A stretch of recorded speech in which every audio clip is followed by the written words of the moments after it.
It's fantastic to be here this afternoon. I'm so pleased to be able to be here, actually, and give my presentation today.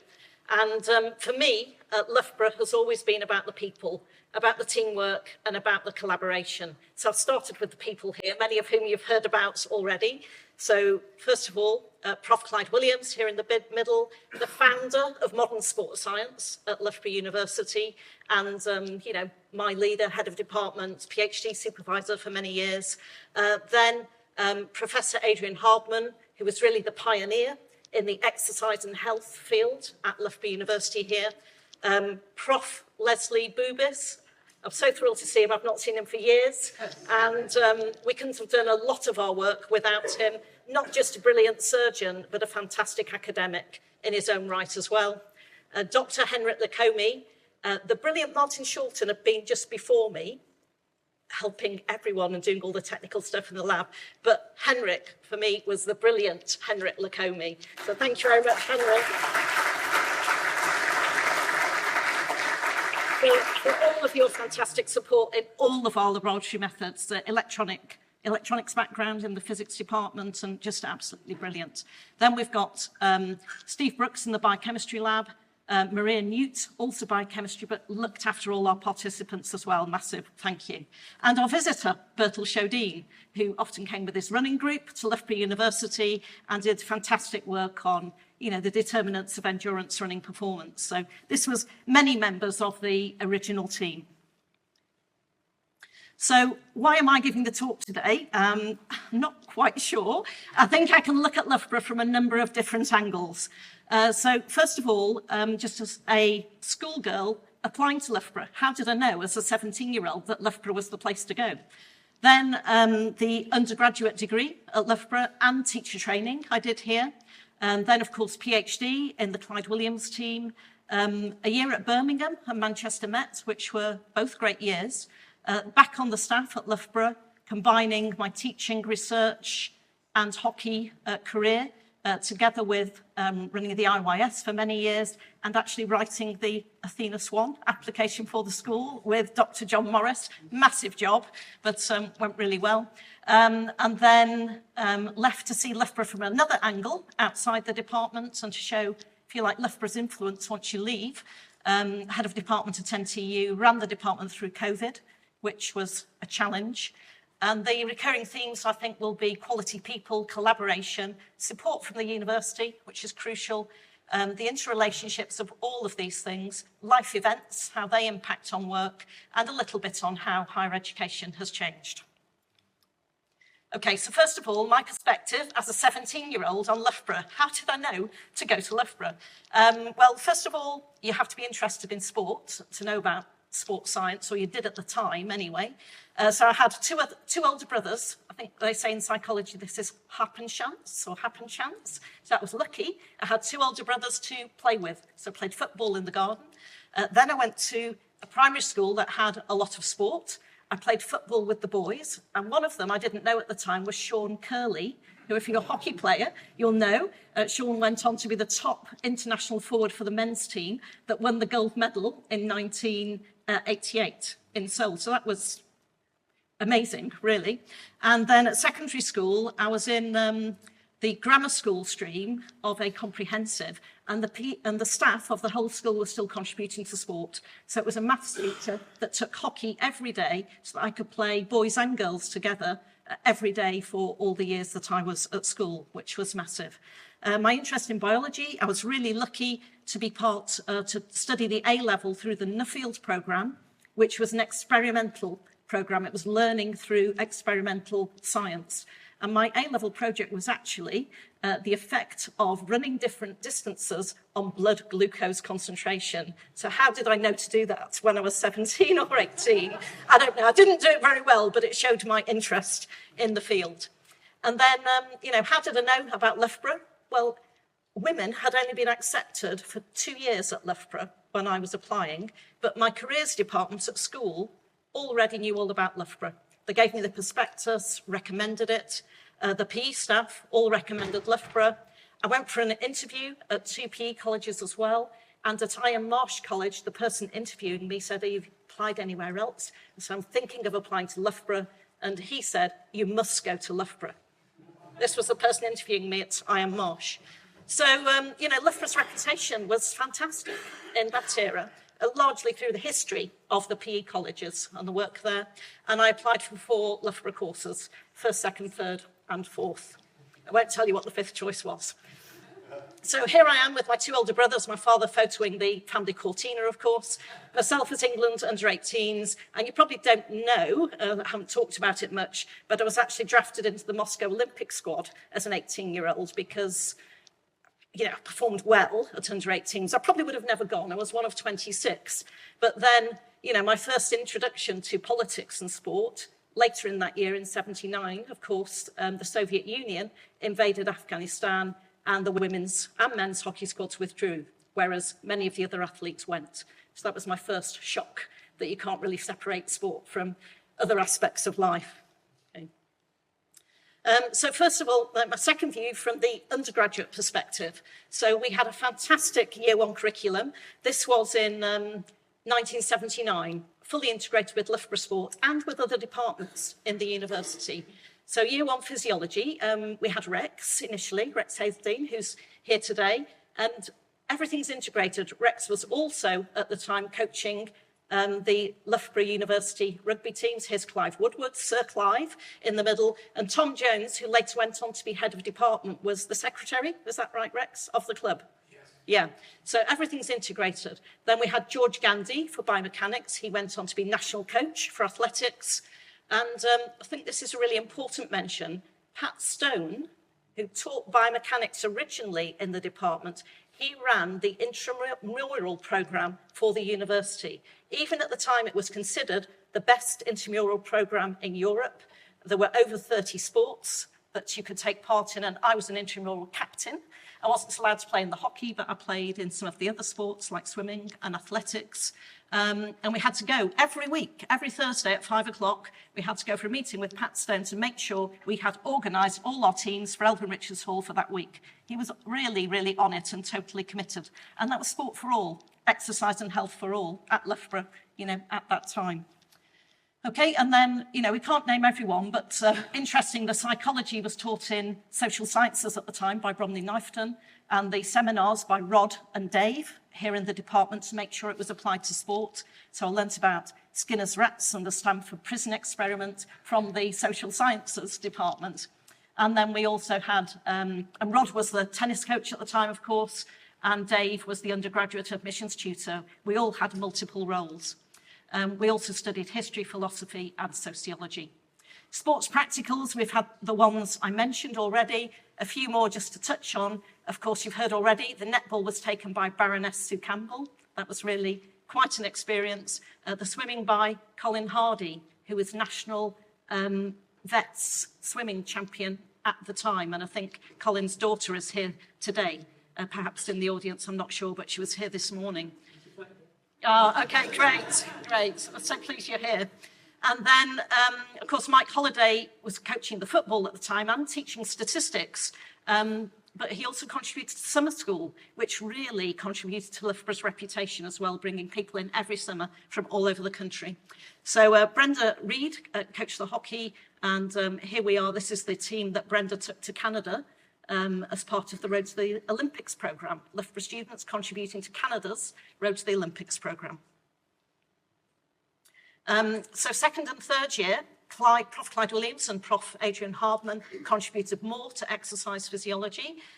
We benefited from laboratory practicals, which were excellent in the old sports hall building. And also as lab participants. So here you see Jill Brown at the time, Jill Moss. She went on to play in the 88 Olympics. Here she is in, I think it's the original Loughborough tracksuit that the women wore, yeah, and the men at the time, but this was the first one that the women got into. And here's Jill taking part in a lab experiment, and we learnt a lot through that. Then we played cricket for the university. We started the first women's rugby team. Sharon James started the first women's rugby team in 1979, originally coached by Rex. And then I think later, am I right, Rex, the team went on to be coached by Jim Greenwood later on. So that was a fantastic start, massive publicity for women's rugby at the time. We also had a great all-round education. On the teacher training course, we had weeks outdoor pursuits in Snowdonia. And here's Dave Williams, member of the physiology team. It really is life in your hands. And myself and Fiona Jarman are on the end of this rope. We leave Dave in the crack in the wall. Okay. And the other great thing about the teacher training year was we were all videoed several times teaching.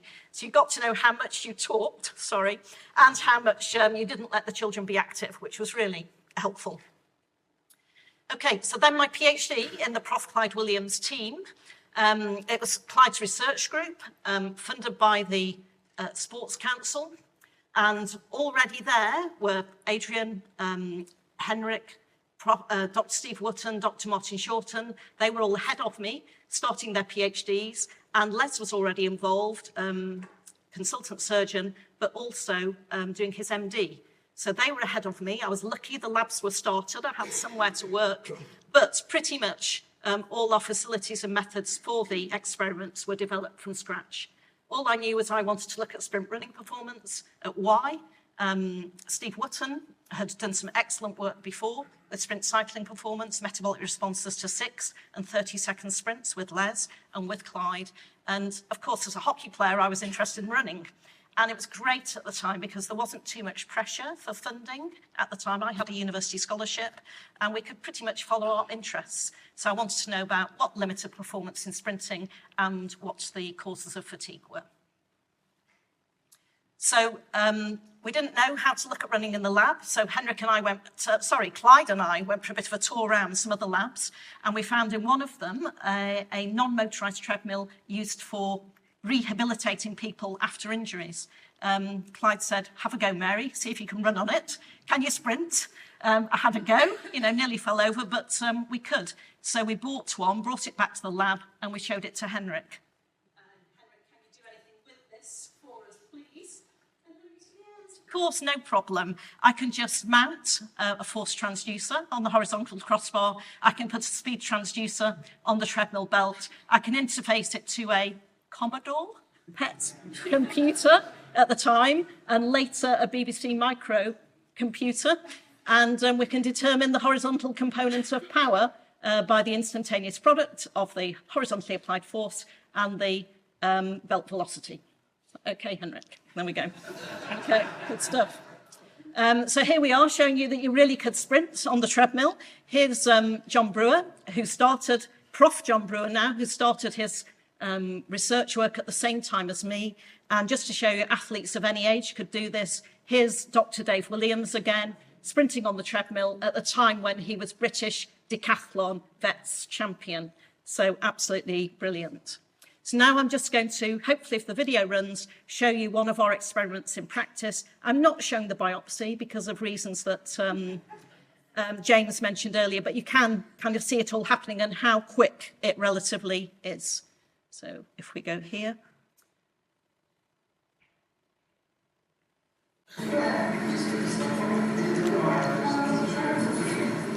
It's about 45 seconds. Clyde was always there.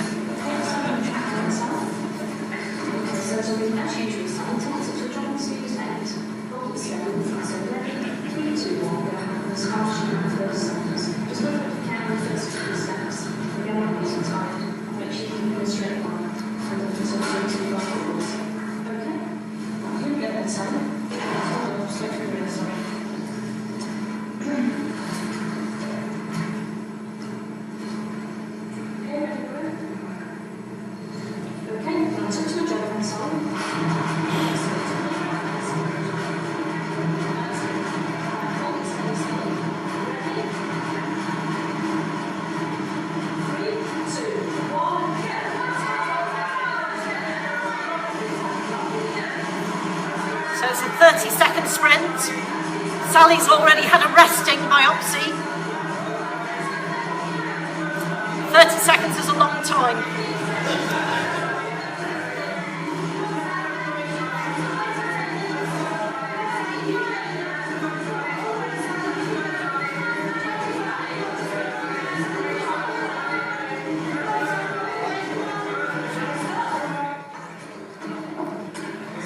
So the biopsy is now being taken. So this is a surgical procedure done within a few seconds. So the biopsy is taken, and there's the muscle sample going away in the liquid nitrogen.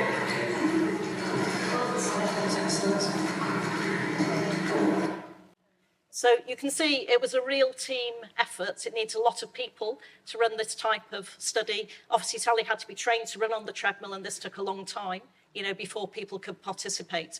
And Les was just so skilled and so quick. No student was, damaged in any way during these experiments. He was so careful. If ever you went anywhere, if we went anywhere near your disinfected area, that Les would turn from a really nice chap into a Rottweiler. You had to keep clear of the area where everything was kept extremely clean. Okay, so with that, we were able for the first time to measure the muscle metabolites during sprinting. You see, this is me sprinting here. Not so technically good, perhaps, but a bit more aggressive, probably, than some of the others. So here we showed that ATP actually fell during sprint running, which had not been, at that point, shown before. Phosphocreatine was probably almost certainly depleted. Here, remember, this is about 6 seconds post-exercise when the biopsy is taken. So the summary synthesis there. We showed how high muscle lactate was post the sprint. And if you did an 8-week training program, the total opposite effect of endurance training, muscle lactate concentration went up rather than down, because you're doing more work, you need more energy from the glycolytic pathway and from phosphocreatine degradation. So they were really quite groundbreaking findings, and we published in the Journal of Applied Physiology in the States, and I'm not sure, it was one of the first in that journal, maybe the first from sports science, I'm not sure, but there and thereabouts. And then how were we trained? Sorry, this slide's a little bit messy, but we've had mention from Martin already about the Physiological Society, and then, was it Wendy who mentioned it as well after that? So here we are, all of these abstracts. This was the way we got our work out quickly, and it was a really important part of our training that we presented to Clyde and the rest of the group. We had feedback, you had to read to answer the questions, and we do it again and again until we were all confident that we could do a good job. And I remember we also practiced sometimes at the event, maybe walking around the ground, doing a practice before we went in. But one thing that people haven't said so far is at this point, if the presentation was finished, the learned members of the Physiological Society would be asked, will you now please vote to accept or reject this presentation for publication in the journal? And most people would accept, but you might get an odd person who sticks their arm. It was quite stressful as a young student. And then we also learnt through formal qualifications. Here's John and Roger getting their MPhils and then PhDs later with Clyde as supervisor. We also learnt by teaching. And this was one of our first cohorts of MSc students that we all helped teach. I think this is David Jenkins here, Clyde, is that right? Yeah, he went on to be a top physiologist elsewhere. So, really, really interesting work. And then I had to leave Loughborough. You do have to leave sometimes. I didn't want to, but Clyde said, no, you've got to go, Mary, get some experience somewhere. So I headed to Birmingham, fantastic red brick university. I just had a 1-year cover post when Craig Sharp went to work at the medical centre, Olympic Medical Centre. And I taught first, second and third year physiology. I took all the labs and I did a sprint training study with Dr. Mike White, who came from Nottingham University Medical School, looking at the effect of training on contractile properties of muscle using electrical stimulation. And of course, we published it in the Physiological Society as well. So also that year, really important, I met my husband, Alan, and he was a great statistician, which was very helpful as well. And the sports science team was extending. So here we've got Chris Harwood, Prof. Chris Harwood, psychology, Graham Jones, I think it was Sheldon as well on the psychology team. So that was all at Belfast when the Troubles were still going on in Northern Ireland.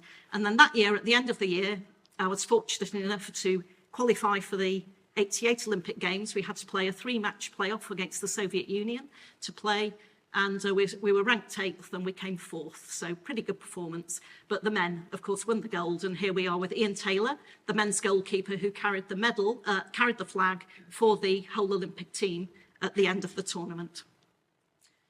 So 1 year at Manchester Met as well. I did really enjoy it, but it was quite a small college, and I knew I wanted to come back into a bigger university. So a job came back up at Loughborough, so I came back. My teaching, I was very proud of my newly designed Physiology of Maximum Intensity Exercise module. I felt it was novel and innovative, and the students really enjoyed it. Also the sports technology I taught, and MSc projects. Here, we're collaborating with human science as well before we merged into one school.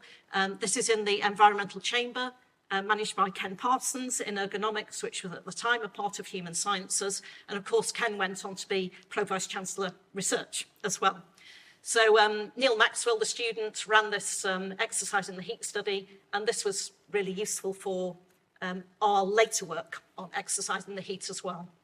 I was also a admissions tutor, joint honours tutor, for our fantastic joint honours courses at the time, PE, sports science and chemistry, geography, mathematics, physics. We got excellent students from these. My PhD student, Laura Barrett, came from the PE Sports Science and Chemistry programme, and also Dr. Paul Cherry, both fantastic students. Then we had the teaching quality assessments. These were all face-to-face at the time. This was the first one that we'd had. So we all prepared together, the whole staff, a week or so before, maybe a bit longer. The night before, we were all here in the department being fed teas, coffees, sandwiches, who was going to talk to the examiners, whose teaching was going to be seen. It was all face-to-face. And I actually loved the experience. It was really good. And we got a very, good assessment. But it was a big team effort from everyone, led by Dave Bunker. Then sports facilities. There were lots of people contributed to Loughborough's sports facilities, no one less than Rod and Rex Hazeldine. But we did try as a staff to help as well. And I remember going to one meeting with Rex and Rod to see David Fletcher, who was the registrar at the time. And we explained that Loughborough has a fantastic reputation in physical education, sports science, and related areas, but we're not going to sustain it, and Loughborough Sport is not going to be sustained unless we get new sports facilities. We all got a bit involved, so I liaised with the Hockey Association, got the hockey facilities in. Obviously, Rod was behind the tennis centre and all the facilities together with Rex, but it was a massive team effort and, partly made a small contribution to what we have here today. And then, like the other staff, many of the other staff, I coached Loughborough students hockey for about 25 hours per week on top of my academic job. Some of that was travelling time because we'd have away matches at the weekends and on Wednesdays. I didn't get paid, but I did get some income into the department, and this was given back to me so that I could have my own PhD student and carry on with the research work that I wanted to and the student wanted to without having the pressure of a funding agency, so that was great. And you see here, Prof. Chris Harwood, psychologist, also helping with the coaching of the university team.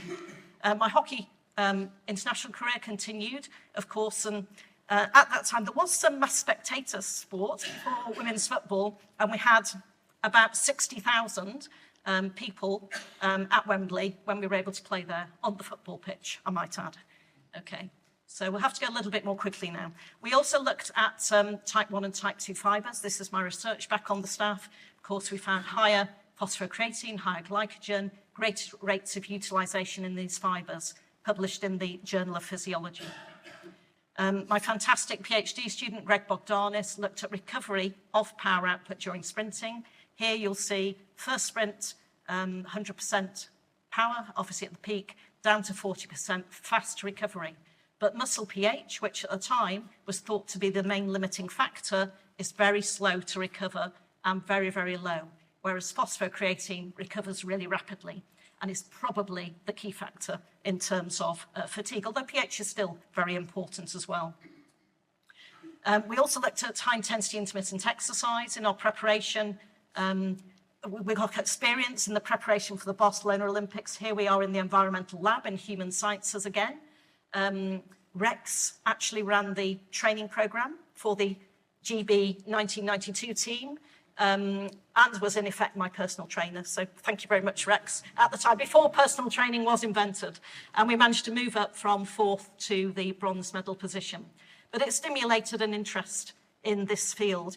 We had one match, it was 39.5 degrees off the pitch, probably over 40 on, and we're playing New Zealand. And I remember at half time when I'm supposed to be listening to the team talk, I was lying on the tiles shouting, "Ice, ice, ice." And this is in the middle of an international match. You know, you thought you were going to die, and probably you were not that far from it. You know, despite the excellent acclimation programme that we did.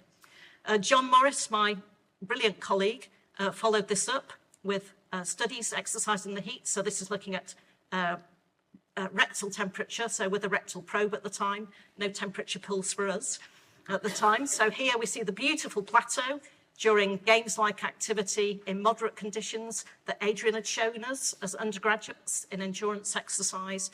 But in the heat, body temperature just keeps on rising until exhaustion occurs. We took muscle metabolites at this point. Glycogen was still very high, not likely to be a limiting factor. It is the increase in deep body temperature, which seems to be the key point. Caroline, my other excellent PhD student, also attend TU, also showed that just a very limited number of acclimation sessions, 3 or 4, could improve the distance run in the heat by about 2 kilometres in this stage. And this was intermittent games activity again. So some, important scientific findings were also very applied to the field. Then the Institute of Youth Sport. This overlapped with some of the other work, partly because I'd had my own children at this point. Here's Alan helping out, which is crucial for women academics, that the partner does really help. I'd started to go in the direction of children and exercise. We'd done some early work with Dr. Laura Barrett, looking at the blood lipid responses after exercise the day before in children. So here, this is the REST trial, no exercise the day before.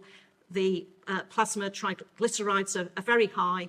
When the participants had done the intermittent games-like activity the day before, and they've had this high-fat meal on the morning, much, much lower values. So the application being perhaps if children can be active every day of the week, it will eventually benefit their cardiovascular health. Also important was our relationship with Sue Campbell and Stuart's relationship with her as well. And I'd like to give David Kirk credit here as well, Professor David Kirk, because he was the first director of the Institute of Youth Sport and I was the second. Okay.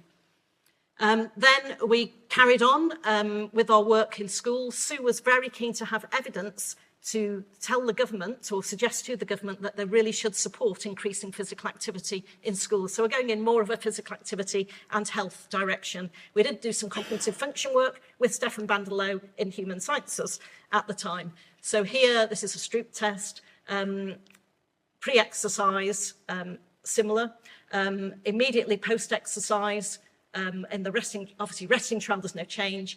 Post-exercise in the intermittent sprint trial, a much faster response time to the Stroop test and no change in accuracy. So some suggestion of an improvement in, it is an improvement in cognitive function, which may help, academic performance in school. You can't directly relate the two, but it might do. We went even more towards the public health direction. So there's funding pressure coming in now. So we're starting to think, how are we going to improve these studies? Well, more children, first of all. So, this one had around 600. Better stats, what can we do? And here, and longer intervention. So here, this was a 12-month intervention. 12-month intervention to increase physical activity by 1,600 steps per day, and moderate to vigorous physical activity by 10 minutes. And secondary effects, it also reduced the rate of increase in estimated body fat and waist circumference in just 7 to 11-year-old children, which was a really interesting finding, and a credit Prof. Trish Gawley with a lot of this work. So just a bit more on the IYS. So we were already doing this physiology work and exercise and health work and moving towards public health. But Sue had this big need for data, for persuading the government to invest in PE and sport. So initially we did some work. We had to bid for it all, of course. So initially one that I was heavily involved with was the research and evaluation of the school sport coaching programme, which I felt I had a bit of background to deal with. And then this one came up. The really big one for us was the big lottery fund, new opportunities for PE and sport, research and evaluation. So the government were thinking, or they did invest, £781 million in PE and sports facilities with Sue's persuasion, and they wanted to know what the effect of the programme was on young people and on their families. So we had to bid for it. Of course, I was not a social scientist at the time. I had done a geography degree. So I went to CRISP, the Centre for Research and Social Policy in Social Sciences. I asked them, you know, do you think we can do it? What can I do? What's your advice? They gave me Andrea Sibilla to help out from Social Sciences. I discussed with Prof. Houlihan, sport politics, sport policy. Kathy Armour, physical education. I discussed with Roy Jones in engineering because there was a big facilities element to this programme, and we were successful. We actually took the whole team down to the big lottery fund. All of us were interviewed, and we got the money. I think it was the first 1 million funding for the department and school, yeah. And then we did other useful things for the school. So John and I wrote the Athena Swan application. It took ages and ages, but it was the first silver to be awarded to a sports science department in the UK at the time. And then not only that, we went on with Prof. Femidar Mania, who was still in human sciences at the time, not with us, but we linked up and we did the national research for the Equality Challenge Unit as well. Lots of research on the social science side. Tess Kay, Prof. Tess Kay was crucial in this, and John was really my right-hand man in all work in the Institute that wasn't related to sports science. So finally then, Lauren asked me to include one slide on NTU. Of course, Lauren's alumni from NTU. So it's a fantastic university, 5 sites though, 34,000 students. It's very diverse. You know, there's a higher proportion of public school children at Nottingham Trent, and there's also a higher proportion of students in the lowest quintile of socioeconomic status. Very diverse. City centre site, and this is the city centre site. If you didn't know, you'd think it was Uni of Nottingham. It's a fantastic building. We were in the School of Science and Technology. So now my joint honours, admissions tutor helped. So we're back with chemistry, computing, engineering, physics, and the John Van Geest Cancer Research Centre. So again, brilliant for collaboration. They had a great capital programme, great biochemistry facilities, excellent staff, many of whom had come from Loughborough, of course. So Loughborough's reach goes everywhere on the staff, and of course my influence as the head as well. Teaching was already extremely good. Research, when I came over, was good for some members of staff, but it wasn't across the whole staff. So I managed to reduce the teaching timetable for everybody. We became more efficient by reducing the assessments, and I gave clear, reasonable expectations for publications and grant applications. Every member of staff had to apply for a grant, but they did not have to be successful. We don't quite have the pressure of Loughborough and being number one, you know, so that was a good way to get it going. And then I ran the department through COVID. I was so fortunate I'd employed Dr. Will Kinnear, who was the former head of respiratory infectious diseases at the University of Nottingham, and he could advise me on what we should be doing, which was so important. So all the staff wore the medical grade FP3 masks throughout, and we taught, except for the short period of time when no one was allowed to go to work, we taught all of our labs all the way through COVID. Obviously lectures were online, but we taught the labs. So what happened? There's a 2.5-fold increase in student numbers. NSS, in our better years, we were 97 to 100% overall satisfaction. REF went up from 13 to 34 staff entered, and our research power was 11th. Not Loughborough's first, but we were, you know, one of the biggest improvers in the UK. But NTU also looks at these sort of things. What are the attainment gaps, the BME attainment gaps, the male-female attainment gaps, and the BTEC A level, which was very important for us as well. But what I was most proud of was that the stress was relatively low amongst the staff. They might not think it, but we did have the lowest stress in the whole of the School of Science and Technology, which I think is really important. And it just comes from valuing for people what they're good at and helping them to improve in areas where, that they could improve a little bit. So then retirement, here I am. Now, tennis has already been mentioned today by Wendy. It's funny, Wendy, where are you? Wendy, you got your lowest mark in tennis in the sports practicals. So did I. Do you think this is something to do with Rod Thorpe and his very high standards? So anyway, just to show that I could improve, I've taken up tennis. I now play in the national championships. And I've just made the top 10, Rod, for the doubles. So, you do get there in the end. Okay, I'll stop there. Thanks very much, everyone. I hope it was interesting. Thanks.